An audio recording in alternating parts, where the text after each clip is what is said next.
Good evening everyone, welcome to an Cyclone Chasers update tonight, the 25th of February 2013.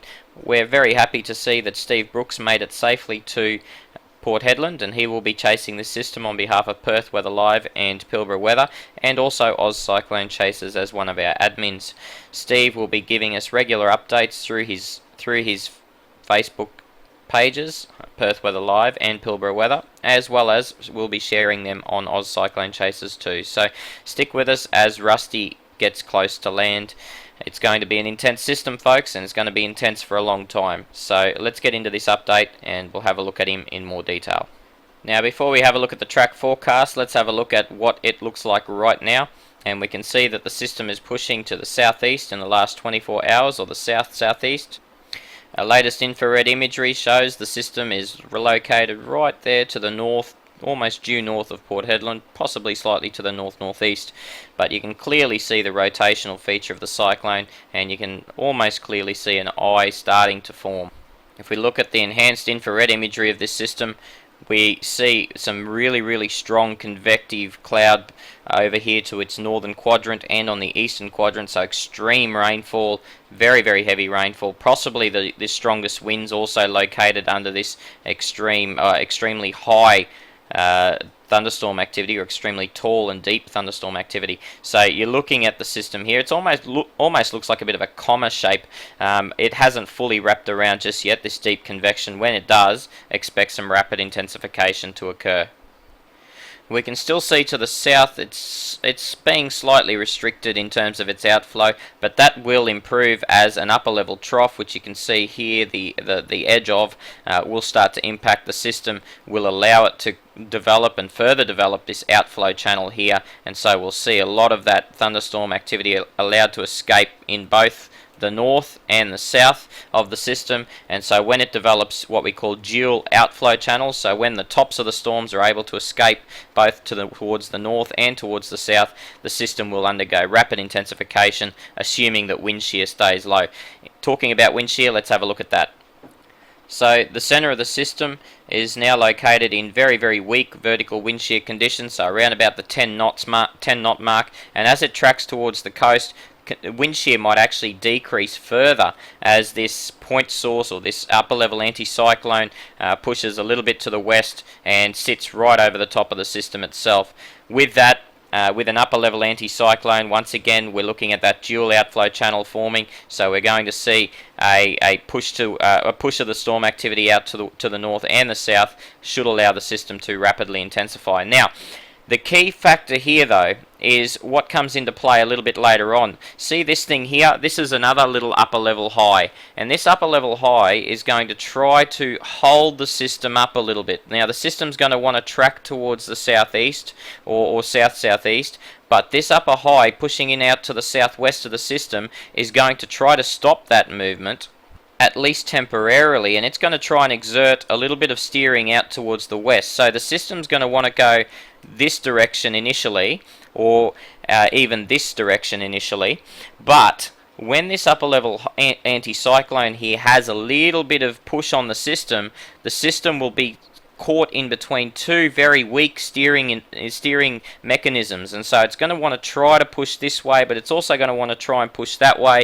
It's going to sort of meander around about the coastline for an extended period of time before eventually this upper level high weakens out and the system is free to travel back further towards the south again. So where that stall happens, still a little bit of model disagreement as to where it happens, but overall we're looking at it very close to the coast and very close to Port Hedland in general from most of the model guidance. So where it happens though exactly will be a key factor in determining where that extreme rainfall is going to hit, and also what part of the coastline is going to be experiencing some very large storm surge potential. If we take a zoomed in microwave image look, once we pierce through those intense cloud tops and intense thunderstorm activity, we see a very large looking eye feature here, with a very intense eye wall, particularly on that eastern edge and the northern edge of the system. So this entire sort of quadrant here from the north all the way through to the east is packing likely to be packing the strongest winds and the heaviest rain. And look, we don't expect that really to change. We still expect that eastern semicircle at least to be packing the strongest winds and strongest rain as the system tracks to the south through its entire life cycle. Now let's have a look at where the dynamical model guidance puts this system from here. So once we have a look at, most of our model guidance today is suggesting that this system is going to push in a general south direction. Now this is Port Hedland here, and we're seeing a general southward direction shown by the green model here is the UK Met, is a southeast direction. It's probably an outlier, and it's pushing the system well east of Pardue onto 80 Mile Beach. The UK Met has been very consistently forecasting this southeast track without any deviation whatsoever. So it doesn't even recognise that the upper high over here that I showed you in the earlier image has any effect on this system whatsoever. So it just ploughs it straight southeast. Now, the blue model, the CMC, has always been a bit of an easterly outlier as well. It's coming a little bit further back towards Pardue with a crossing, and so we see that pushing it a little bit more south before it pushes it southeast. The no gaps model, which is being phased out, still continues to push directly south from here.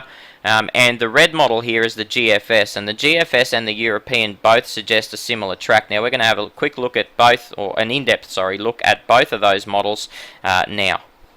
Alright, so at 8 PM tonight WA time, this is the GFS forecast model. Now we can start to see intensity ramping up. You can see here the northeast quadrant is the place to be in terms of strongest wind potential. Also in terms of heaviest rain potential, we see a very similar setup there, where the northeastern or northern quadrants in this particular model and the eastern, just east of the eye here, is looking at the heaviest rainfall over the next couple of runs. Now as the system pushes, as we see that comma shape start to wrap around, we see enhanced convergence on the western edge as well now, and so we see the area of focus now becoming that western edge overnight tonight. But having a look at its wind field, it becomes a fairly symmetrical wind field at the surface by early tomorrow morning. Now if we head through towards, each one of these little steps I take is 3 hours, you can still see a general southward movement here by 8 AM tomorrow, lying off the coast of Pardue. Now this is where it starts to stall. Remember, this stall, all important, where it happens and how long it goes for. Now you need to bear in mind that Port Hedland, being right here on your screens, is going to be under some very, very strong winds for an extended period of time. And if we have a look at how this tracks through to Wednesday morning now, well, this is Wednesday 8 AM, it's just been sitting here for 24 hours not doing much, possibly just slightly drifting to the west. And as we continue to push through the system, looking at by Wednesday 8 PM, it's still remaining just off the coastline, still pummeling the coastline with very, very strong winds, very heavy rain. Look, anywhere to the east of this now, we need to worry about tides, because tides are huge over the northwest WA region, over 9 metres in parts, and so we need to worry about tides where you see these wind barbs, or these wind arrows coming in from the north or northwest. They're going to be coming off water and are going to be pushing a large plume of water in front of them. Remember, these winds are now, we're talking here 75 plus knot winds sustained, pushing an amazing amount of water onto the coastline for an extended period of time. So storm surge, definitely a very big threat if you're east of the system centre, as is rainfall. We'll go through a couple of the rainfall projections from the various models, but you can see here the system just meandering around here until Thursday morning, where it finally decides it wants to sort of touch into land, and then after that starts to get captured by a trough, and still moving reasonably slowly, but at least moving and getting off the water and back onto land. So we're still seeing some very intense winds here in between Port and Karratha. Now this model takes it a little bit further west than the European, so let's have a look at what the European does to it. And if we go right back to tonight, we see that the European takes a little bit longer in getting the system together. We see once again, the radius out here to the northeast and eastern quadrants is the place to be in terms of wind strengths.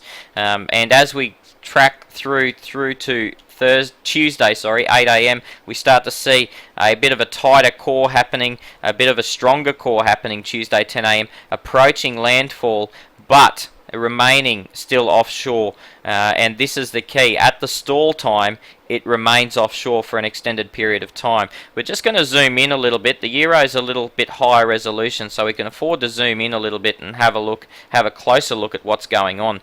And so you can see here Port Hedland in your screen here. It's pretty there it is. You might be able to see it better now. Port Hedland, Karratha.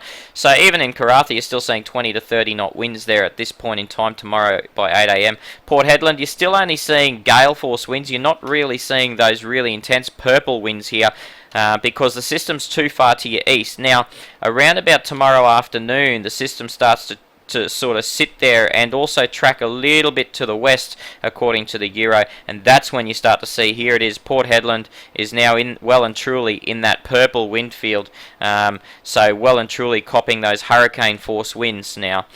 So they're category 2 plus winds in Port Hedland right there, and we're going to see as the system juts towards the west, Port Hedland's going to be under it for a very, very long period of time, an extended period of time, as this cyclone is governed by two different steering mechanisms. Remember, the steering mechanism to the southwest of it wants to push it west, the steering mechanism south of it wants to push it southeast, and the cyclone's like a little top. It's just teetering, not moving anywhere for an extended period of time, and before finally the southerly influence winning out and the system making landfall just to the east of Port Hedland after terrorising Hedland for, as I say, an extended period of time with those hurricane force winds. The other thing that the European does, it pushes wind intensity up to about 60 metres per second, or just under 60 metres per second. That's category 5 type wind intensities right there. And so we're looking at a system of 920 to 930 according to the Euro deterministic as it pushes onto the shore. Now if we take a bit of an extended look through to Thursday night, we see the system now only having gales to its south as it crosses to the west of Newman, but anywhere to its east, once again looking at some very convergent winds. Also might see some convergence to the west by the time it gets that far to the south, so you might see some heavy rain all through the region here.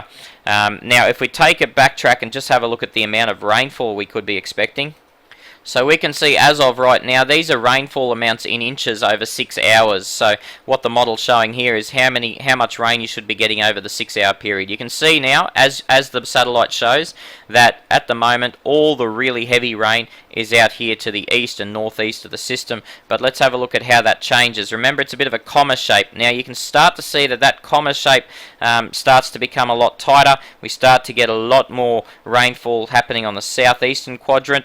And as we head in towards landfall, Port Hedland missing out on most of the heavy stuff around Pardue at that point in time. But as the system tightens up on the southwest quadrant, we start to see a bit of rainfall, some heavy rainfall there, 50 millimetres plus over the space of 6 hours, up to 100 millimetres plus over 6 hours in here just to the east of Port. And we continue to track this system. You can see really getting tight and symmetrical there in terms of both its rain, its convective activity, its wind. On the Tuesday night, Wednesday morning, it's a very, very tight looking system, a very dangerous looking system. Very high end category 4, possibly, according to this model. Look at this, look at how it tightens up on Wednesday afternoon just before landfall on Wednesday night. So it just tightens up into an insanely intense little system here. As I say, don't be surprised if it can remain off that coastline for an extended period in this little battle between the west and the southeast movement. If it can stay just off the coast there, do not be surprised if this makes category 5. But if it can't stay off the coast for that long, and let's say it does stall a little bit further inland, then we probably will only see a max intensity of category 4. Look, category 4 is still no laughing matter. It's a crazy intense system, so we do need to be aware of that. Let's have a look at the Euro ensemble and the GFS ensemble.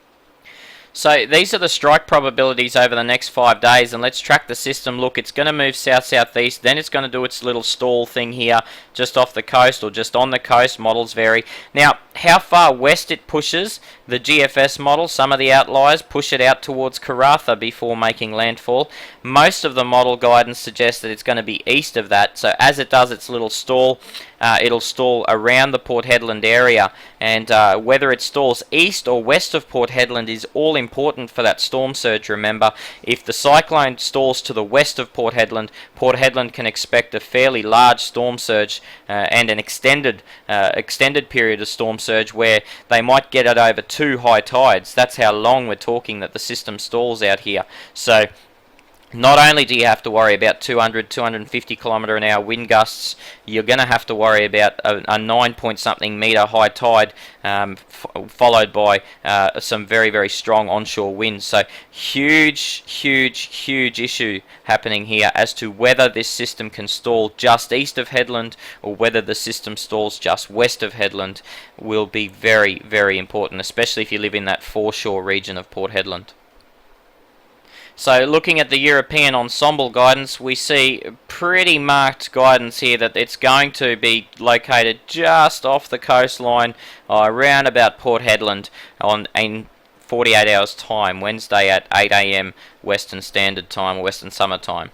And as we see by Thursday morning, the system remaining overall, confidence becomes a little lower, but overall the system expected to remain, using the ensemble average, around the coastline or just inland of the coastline Thursday morning. So you've seen probably 36 to 48 hours of fairly strong winds, very heavy rainfall. So do not be surprised if you see rainfall accumulations over 500 or 600 millimetres here over the next 3 to 4 days.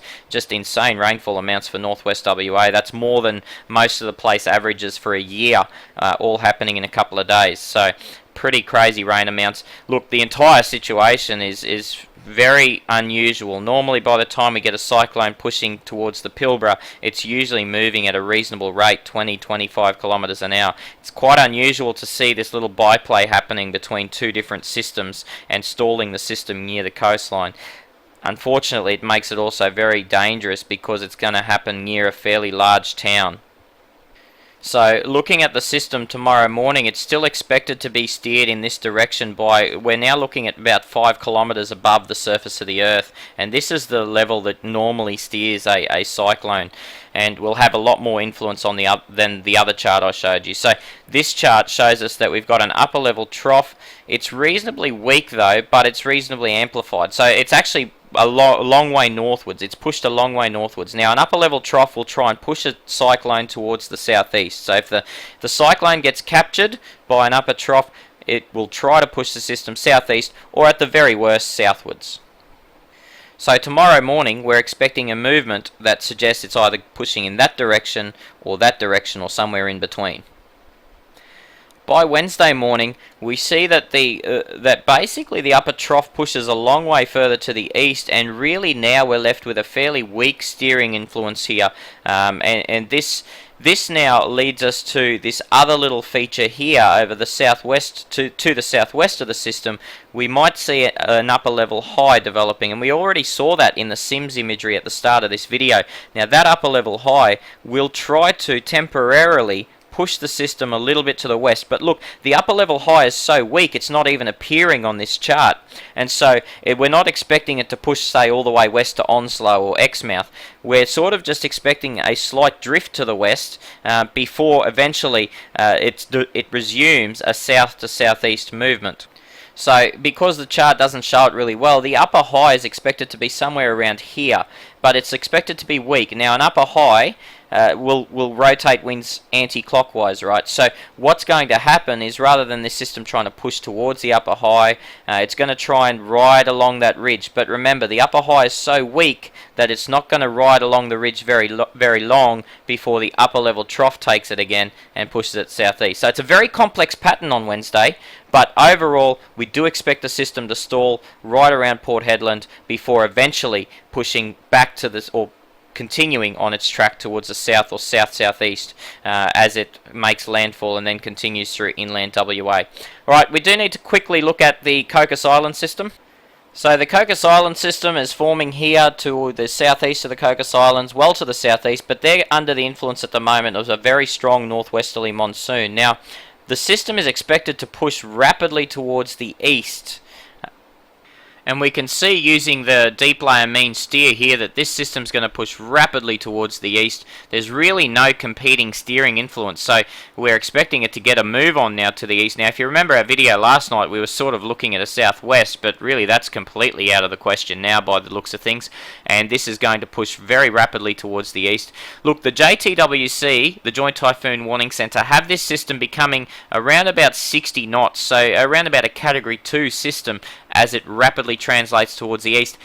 However, there is a lot of model disagreement in terms of intensity. Some of the models completely weaken it out due to wind shear. Some of them continue it as a very weak cyclone. Overall, the consensus is not very good in terms of the intensity. But look, the track, fairly high degree of confidence in that track pushing towards the east, but you know what, by 5 days time it may not even be a cyclone yet. So we do need to watch this one in the longer term just to see what its chances are of actually maintaining its structure as it pushes towards WA, or at least pushes into WA region. Alright folks, so that's the other one. The Queensland system is not really going to form into anything significant in the next couple of days, and is certainly not going to be a threat to the Queensland coast. So I did say we were going to have a close look at some rainfall potential tomorrow, and here it is from the Bureau of Meteorology, the rainfall forecast for tomorrow. We're looking at 300 to 400 millimetres here on the Pilbara coastline, all due to tropical cyclone Rusty. Now, remembering that this is an overall model consensus, there may be some other, depending on the model guidance, that comes off. We might see a concentrated area of rainfall a little closer to the Pardue region that might be well in excess of 300 millimetres, should, say, the European or GFS model solutions verify. This also uses the UK Met, uses the Bureau's Access model, and those models don't quite stall the system as intensely as the GFS and EC. So, look, there's a lot of variance in the amount of rain that could fall. I mean, you could be looking at 24-hour massive totals here. But overall, look at this, over 100 millimetres over most of the Pilbara, extending even inland. Once again, depending on the track of the system. If it stalls, we might not see that rain go inland just yet tomorrow. Over the Queensland coast, also seeing a trough system creating a lot of rainfall there over the central Queensland coast and even into southeast Queensland. The next day, now we're looking at Wednesday, and we've got massive amounts of rain again as the system stalls here. Tropical Cyclone Rusty stalls off the coast or near the coast. We're looking at falls of over 400 millimetres for that 24-hour period.